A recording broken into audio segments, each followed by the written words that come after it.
2009, la première Porsche Panamera ne passait pas pour la plus gracieuse des grandes berlines. Porsche a joliment corrigé le tir sur cette deuxième génération dont la silhouette évoque plus que jamais celle d'une grande 911.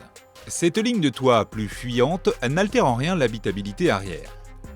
Deux adultes de bonne taille pourront prendre leurs assises à l'arrière et Porsche n'exclut pas de proposer à l'avenir une place centrale en option.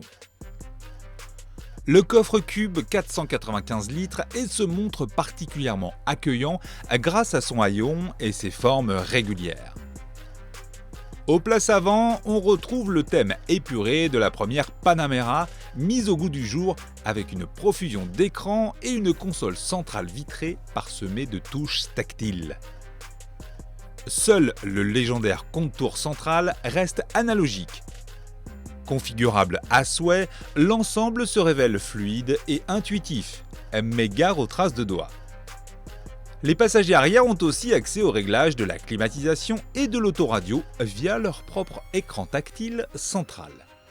La nouvelle Panamera se met au diesel dès son lancement et ne fait pas les choses à moitié, avec une inédite version 4S diesel.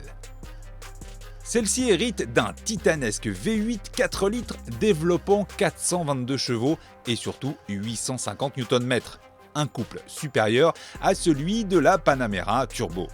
Avec une transmission intégrale et une boîte PDK à 8 rapports, voilà tout simplement le véhicule diesel le plus performant du monde. Capable de 4 secondes 3 sur le 0 à 100 km/h et 285 km/h en vitesse de pointe.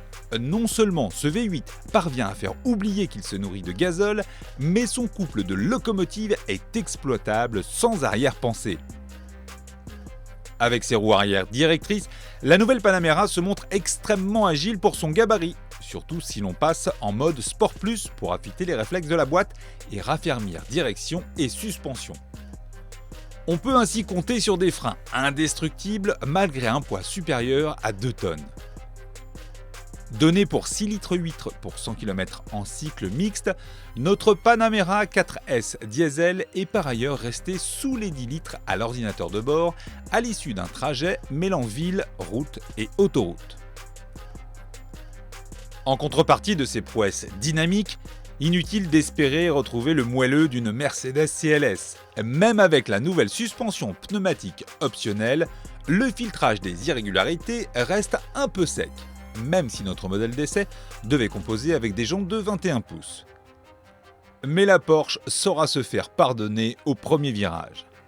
Sans surprise, cette somme de technologie se monnaie au prix fort, avec un ticket d'entrée fixé à 119 927 € et une liste d'options interminable. Oui, mais c'est le diesel le plus rapide du monde.